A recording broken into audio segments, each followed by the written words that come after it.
안녕하세요. 결혼한 지 올해로 23년 차인 50대 여성입니다. 이날 이때까지 어디서 제대로 제 이야기를 해본 적이 없어서 어디서부터 어떻게 시작해야 할지 모르겠지만 두서가 없더라도 들어주시길 바랍니다. 처음엔 친정에 얘기를 하고 털어버릴까, 친구들에게 하고 털어버릴까 생각도 안 한 것은 아니지만 그것도 그때뿐이지 결국엔 제 얼굴에 침 뱉기가 되지 않을까 싶어서 쉽지가 않더라고요. 그래도 다행인 건 남편만큼은 제 편이고 저를 이해해준다는 거예요. 하지만 역시나 살아온 지난날들에 회의감이 든다고 해야 할지 제 마음을 저도 한마디로 딱 정의 내리기 어려울 만큼 복잡하고 어렵다 싶습니다. 남편하고는 오래전 직장 생활을 하다 만났습니다.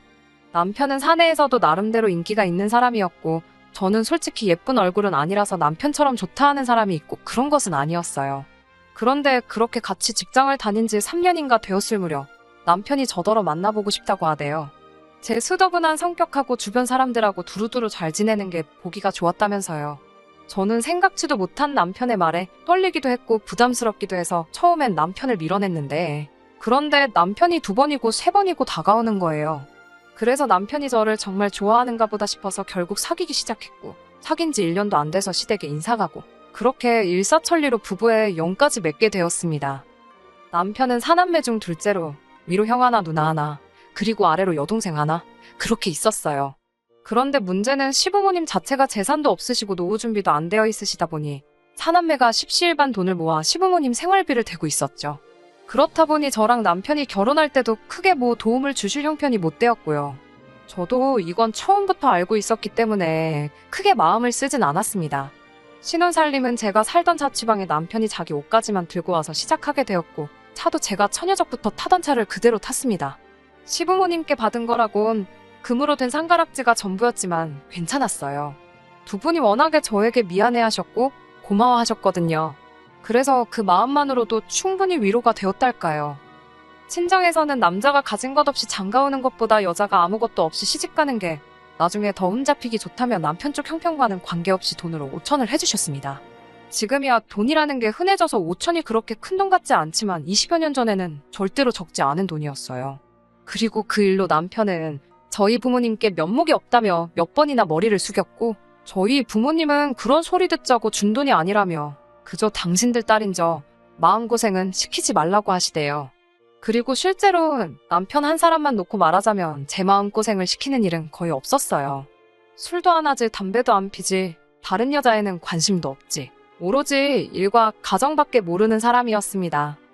하지만 그럼에도 불구하고 남편과 제 사이에서 큰 소리가 나는 경우가 종종 있었는데 그건 상황 자체가 시댁과 관련이 되어 있을 때였어요.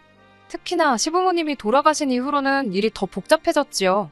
처음에 아버님이 돌아가셨을 때였습니다. 아버님은 매년 의례껏 하시던 건강검진에서 생각지도 못한 간암 판정을 받으시고 이후로 병세가 급격히 악화되어 6개월 만에 돌아가셨거든요. 그런데 그 6개월 동안 솔직히 자식이 많다고 해서 좋은 것도 아니라는 걸 제가 제 눈으로 똑똑히 보고 뼈저리게 깨달았습니다. 아들, 딸의 사위 며느리까지 하면 8이나 되었는데 누구 하나 선뜻 아버님을 모시고 병원에 가겠다 하는 사람이 없었으니까요. 그리고 부끄러운 이야기지만 저희 남편도 마찬가지였습니다. 물론 제 남편인 만큼 대변을 해보자면 그 시기에 남편이 다니던 회사가 상황이 좋지가 못했어요. 당사자의 의사와는 관계없이 회사에서 대규모 구조조정이 단행되기도 했고요. 저는 진작에 애들 육아로 인해 회사를 관두고 전업주부를 하고 있던 상황이었으니 한마디로 저희 애들까지 해서 3사람이 남편 하나만 바라보고 있던 상황이었지요. 그래서 남편은 휴가니 뭐니 그런 것들로 괜히 눈에 띄고 싶지 않다고 했고 그리고 저는 남편이 벌어다주는 돈으로 생활을 꾸리는 사람으로서 그런 남편에게 자식이 돼서는 어떻게 그럴 수 있니 엄니를 따지며 한마디로 자식된 도리를 하라는 그런 잣대를 들이댈 입장이 못 되었달까요. 그리고 사정이 그렇다 보니 남편의 형, 그러니까 아주버님네도 이해가 안 가는 것은 아니었습니다. 일단 아주버님네 경우 형님이 애를 데리고 해외에서 지내고 있었고 아주버님은 기러기 아빠였는데 기러기 아빠한테 솔직히 뭘 제가 기대했겠어요? 그렇다고 하나 있는 아들 공부 좀 시켜보겠다고 나간 형님더러 제가 뭐라고 들어와라 마라 할 상황도 못 되었고요. 그리고 그런 의미로 시동생에게도 기대치가 없었습니다. 시동생도 저희 남편처럼 외벌이의 직장 생활을 하고 있었으니 본인은 바빠서 못한대지. 그러면 시동생 대신 동서라도 좀 도와주면 겠는데 동서는 뭐 가타부타 말이었고 그리고 동서한테 뭐라고 해도 시동생이 해야 하는 거지. 제가 나설 자리는 아니잖아요. 그래서 뭐 말을 못했죠. 그리고 솔직히 신우는 남편보다 2살이 많았는데 당시 저희 첫째랑 비슷한 나이대에 아들을 키우고 있었어요. 그리고 하는 말이 애는 엄마가 키워야 하지 않겠냐면서 자기는 애를 키워야 돼서 병간호는 못한다고 하는 거예요. 솔직히 그 이야기를 들었을 땐 한마디로 황당 그 자체였습니다. 제 손으로 자식 키우는 거야 당연한 거고 틀린 말은 아니었지만 아무리 그래도 그렇다고 부모를 나몰라라 하나 싶은 게 참으로 황당했달까요? 하지만 제가 신우랑 뭐 시시비비를 따질 것도 아니고 해서 그래. 그냥 내가 한다. 내가 하자. 그렇게 됐던 겁니다. 제가 유별나게 착해서도 아니고 희생정신이 강해서도 아니었네요. 말 그대로 아버님이 그래도 저를 애틋해 하셨고 저희 애들도 예뻐해 주셨고 그리고 그걸 떠나서라도 인간 대 인간으로 자식들이 나몰라라 하는 상황을 아시게 될까봐 그게 마음이 쓰였거든요. 그래서 그냥 제 스스로 후회 남지 않을 만큼만 하자는 생각으로 아버님을 챙겨드렸습니다. 하지만 제 정성이 부족했던 건지 결국 반년 만에 돌아가시대요. 그런데 아버님 돌아가신 이후에도 남편을 제외하고는 저한테 말이라도 고생했다 수고했다 하는 사람이 없었습니다. 그저 그 와중에 자기 앞으로 뭐 콩고물이라도 떨어질까 그 생각만 하는 눈치들이었어요. 뿐만 아니라 정작 어머님이 제사 이야기를 꺼내자 또 다시 약속이라도 한 듯이 조용해지는 걸 보고 있자니 정말 질리대요. 그래서 제가 하겠다 했습니다. 그거 뭐 매달 지내는 것도 아니고 1년에 몇 번이나 되나 싶어서 덕 쌓는다 생각하고 제가 하겠다 했어요. 다시 한번 말하지만 제가 유별나게 착해서도 아니고 저도 나름대로 바라는 게 있어서 한 거예요. 아버님이 어디선가 저희 가족을 지켜주시겠지 하는 뭐 그런 걸 바랬달까요. 그리고 그렇게 흐른 세월이 자그만치 10년이 훌쩍 넘었습니다. 그 긴 세월 동안 저희 가족뿐만 아니라 제 친정에도 그리고 시댁 식구들에게도 이런저런 크고 작은 일들이 있었죠. 그런데 이렇게 표현하자면 좀 그렇지만 친정은 나날이 사정이 나아진 반면 시댁은 그렇지가 못했어요. 일단 친정의 경우 친정어머니가 언젠가 재개발 승인만 나면 대박이 날 거라며 꼭 쥐고 계시던 아파트가 있었는데 그게 정말 재개발 승인이 나면서 순식간에 집값이 2배도 넘게 올랐거든요. 그리고 그런 과정에서 여윳돈이 생기신 친정어머니가 애들 대학학비에 보태라고 목돈을 저에게 쥐어주셨지요. 뿐만 아니라 저희를 데리고 유럽이며 어디며 해외여행도 가주셨네요. 솔직히 저희도 먹고 살기가 아주 빠듯한 것은 아니었지만 그렇다고 여유가 있는 편도 아니다 보니 남들 다 가는 해외여행도 2번인가 밖에 가본 적이 없었는데 친정어머니 덕에 애들도 세상 구경하고 저희 부부도 좋은 추억도 만들고 그리고 말씀하시길 친정부모님 2분 다 돌아가시면 이 재산은 다 제 것이지 않냐며 저더러 너무 아둥바둥 살지 말라고 하시는 거예요. 저 정말 맹세컨대 그 재산이 제 것이라 생각한 적 없습니다만 그래도 그 말씀이 힘이 되는 건 사실이었어요. 그런데 반면에 시댁은 아버님이 돌아가신 이후로 어쨌든 사남매의 사이가 그렇게 좋지는 않았던 게 사실이에요. 일단은 앞서 말씀드린 대로 재산 문제로 서로 할 말 못할 말이 오고 가버렸으니까요. 그러다 몇 년 후에는 어머님이 교통사고를 당하셨는데 그때도 누구 하나 나서는 사람이 없었습니다. 심지어 그때는 아버님 때와는 달리 손자 손녀들도 제법 어른티를 내던 때였는데 말이죠. 그래서 결국 또 제가 하게 되었습니다. 그리고 이때도 그냥 어머님이 저희 애들을 많이 예뻐해 주셨으니 받은 사랑 돌려드린다는 심정으로 병간호를 도맡은 거지 별다른 뜻이 있어서도 아니고 그렇다고 제가 착해 빠져서 그런 것도 아니었어요. 물론 이유가 어쨌건 간에 남편은 무척이나 고마워했지만요. 그리고 지금도 아버님이고 어머님이고 2분 수발 들고 한 거에 대해서는 이만큼의 후회도 없습니다. 사람이 어떻게 늘 손익을 따지며 살 수 있겠어요? 가끔은 그저 마음이 시키는 대로 따라갈 수도 있는 거죠. 하지만 어머님 또한 사고의 정도가 심했던 탓에 결국 다시 일어나지 못하시고 1달 만에 세상을 떠나셨습니다. 그리고 이후의 일은 말해 뭐하겠나 싶을 정도로 아버님 때와 똑같이 흘러갔어요. 아버님 제사를 이미 제가 맡아 치르고 있었으니 어머님 제사도 당연하다는 듯 제 몫이 되었죠. 하지만 이 또한 저에게 문제되는 일은 아니었습니다. 그리고 솔직히 제가 아버님 제사를 치른 덕이라고 말하기도 그렇지만 그래도 그게 저는 나름대로 덕을 쌓은 거라 생각했거든요. 그래서인지 저희 애들이 어디 하나 아픈 데 없이 건강하게 자라서는 대학도 좋은 대학을 갔어요. 특히 첫째는 졸업도 하기 전에 변리사 자격증을 따면서 나름대로 탄탄대로를 걷게 되었고요. 둘째도 의대에 입학하면서 저나 남편에게 큰 자랑거리가 돼주었습니다. 그리고 이 모든 게 남편은 제가 평소에 마음을 곱게 써서 아이들이 복을 받은 거 아니겠냐고 말해주대요.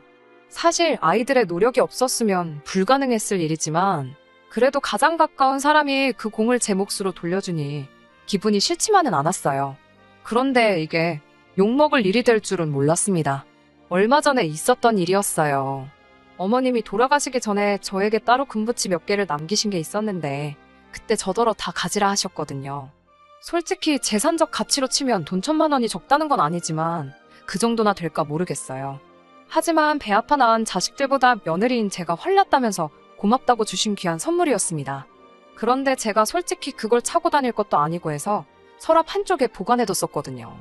그런데 엊그제 서랍 정리를 하다가 문득 그 상자가 눈에 띄어서 이런저런 생각을 하다 보니 마음이 영 편치가 않대요.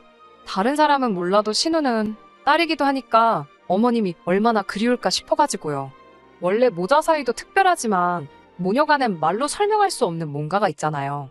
그래서 신우에게 시간 날 때 우리 집에 한번 오라고 했어요. 줄 게 있어서 그렇다고요. 그리고 그렇게 신우가 저희 집에 왔는데 어째 집에 들어올 때부터 표정이 영 좋지가 않대요. 그래서 왜 그러나 하고 생각을 해보니까 저희가 얼마 전에 좀 큰 평수로 이사를 했거든요. 그리고 집들이는 따로 하지 않았다 보니 신우가 이사한 저희 집엔 처음 와본 상황이었고요. 신우는 이리저리 눈을 굴리며 저희 집을 둘러보더니 잘해놓고 사네 하면서 콧방귀를 뀌었습니다. 그리고 그런 신우의 반응을 보고 있으니 난감하기도 했고 민망하기도 했고 그래서 그냥 멋쩍은 듯 웃어 보였어요. 그리고 이윽고 남편과 저 그리고 신우네외가 자리에 둘러앉아 이런저런 이야기를 나누게 되었습니다. 저는 어머님이 남기신 것들에 대해서 언제쯤 얘기를 꺼내야 하나 싶어서 기회만 엿보고 있었고요. 혹시나 이상하게 오해를 하진 않을까 싶어서 말을 꺼내기가 조심스러웠으니까요. 그런데 그때 신우가 먼저 저한테 자기가 할 말이 있답니다. 그래서 해보라니까 자기 아들 소식은 들었냐는 거예요. 사실 시조카가 그래도 어떻게 고등학교까지는 마쳤다는 이야기를 들었습니다. 그런데 이후로 대학도 안 가고 그렇다고 자기가 뭘 배우려고 하는 그런 의지도 없고 그러다가 어디 술집에서 만난 여자를 임신을 시켰다는 이야기를 들었어요. 그런데 그 여자가 애 낳고 얼마 되지 않아 도망을 갔다나 바람이 났다나 원래는 애 낳고 좀 살다가 식을 올리네 어쩌네 했었는데 말이에요. 아무튼 그래서 결국 시조카가 애를 키우기로 했고 그래서 신우네 집에 들어가 산다는 이야기까진 어찌저찌 듣긴 했었죠. 근데 뭐 솔직히 좋은 이야기도 아니고 해서 아는 체를 하기도 그렇고 정말이냐 어떻게 된 거냐 물어보기도 그래서 가만히 있었거든요. 그런데 저더러 다 알지 않냐면서 자기가 생각해보니까 그게 다 저 때문이랍니다. 솔직히 정말 꿈에서도 생각해본 적 없는 말이라서 너무 황당했어요. 그래서 그게 무슨 말이냐고 따졌죠. 그랬더니 저희 첫째나 자기네 애나 고만고만한 나이인데 저희 애들 챙길 때 자기 애는 생각 안 나더냐는 거예요. 황당했죠. 아니 잊고 산 건 아니지만 그렇다고 제가 뭐 한다고 매일같이 시조카 생각을 했겠어요. 그리고 제가 순간 말문이 막혀서 제대로 말을 잇지 못하니 신우는 이때다 싶었나 봅니다. 저희 친정이 먹고 살만한 것도 알고 있었고 그래서 맞벌이도 아닌데도 돈 걱정 없이 살지 않았냐며 참으로 매정하다며 남편하고 저더러니들은 삼촌도 아니고 숙모도 아니라며 그 못돼 처먹은 신보가 저희 애들 앞길 망칠 거라는 거예요. 아니 다들 나몰라라 하는 시부모님 병수발의 제사까지 군말 않고 챙겼으면 말이라도 고맙다는 소리는 못할 망정 헛소리는 하지 말아야 하는 거 아닌가요? 결국 남편이 먼저 신우더러 말 같지도 않은 소리를 한다고 소리를 질렀습니다. 저도 신우더러 그딴 소리나 할 거면 내 집에서 나가라고 했고요. 그러자 신우랑 시매부도 저희더러 그렇게 살지 말라면서 삿대질을 하는데 원래 남이 자식한테 악담하는 거 아니라지만 부모가 저 지경이니 아들이 그따위로 걷지 싶은 거예요. 그래서 이럴 시간에 가서 네 자식 단속이나 잘하라고 했습니다. 뭘 보고 컸는지 알만하다고요. 그랬더니 신우가 자기 쓰러질 것 같다며 아주 혼절하는 신용을 내는데 가짜나서 원. 그리고 이웃에서 신고를 한 건지 얼마 후에 경찰이 왔습니다. 제가 전후 상황 설명을 하니까 일단은 어쨌든 제 집이니 신우랑 시매부더러 나가야 된다며 끌고 나가대요. 그리고는 뭐 그렇게 그쪽이랑은 완전히 끝장을 본 거죠. 솔직히 지금도 이렇게 쓰면서 어이가 없어요. 남한테 피해 끼치지 않으려고 늘 조심하며 지냈고 손해를 조금 보는 일이 있더라도 착하게 살면 복이 온다는 그 말 하나는 정말 믿었는데 이렇게 모욕적인 일을 겪게 되다니 참으로 씁쓸합니다. 남편은 그날 이후로 저에게 미안해서 고개를 못 들겠다며 속상해하는데 그런 주눅든 남편의 모습도 참으로 보기가 괴로워요. 제가 정말 시조카 앞날을 망친 걸까요? 아니, 살다 살다 자기 자식 잘못됐다고 외삼촌 외숙모를 탓하는 사람들은 처음 봅니다. 전에는 망나니 같은 시조카 때문에 신우가 고생이다 싶었는데 이제는 저런 부모 밑에서 자라서 망나니가 됐구나 싶어서 시조카가 불쌍하네요. 끝까지 들어주셔서 감사합니다. 오늘의 사연은 여기까지입니다. 구독과 좋아요, 알람 설정 부탁드리고 더 좋은 사연으로 다시 찾아뵙겠습니다. 감사합니다.